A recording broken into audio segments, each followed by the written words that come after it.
आपल्या न्यायासाठी व हक्कासाठी लढणारा एकमेव news channel top Solapur. News चॅनलला लाईक करा, शेअर करा, सबस्क्राईब करा।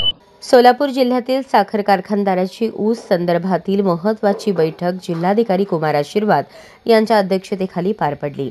यावेळी येत्या 30 नोव्हेंबर रोजी FRP सह अधिकचा दर जाहीर करण्याचे कारखानदारांनी आश्वासन दिल्याची माहिती जिल्हाधिकाऱ्यांनी दिली।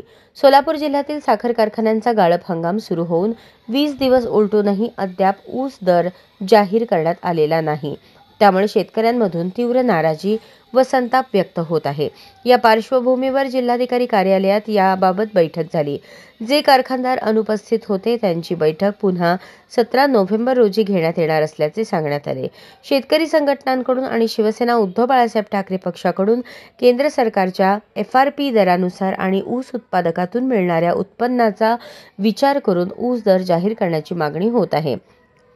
बैठकीस Utopian sugar, Avatade sugar, Vitthal सहकारी साखर कारखाना, संत दामाजी विठ्ठलराव शिंदे सहकारी साखर कारखाना, श्री शंकर सहकारी साखर कारखाना, धाराशिव शुगर, वसंतराव काळे साखर कारखाना, मोहिते पाटील साखर सहकारी कारखाना, संत कुरुमदास साखर कारखाना, Saswad Malinagar sugar factory, Indreshwar sugar, Lokmangal agro industries, Lokmangal sugar, Rajeev agro आदी कारखान्यांचे प्रतिनिधी उपस्थित होते।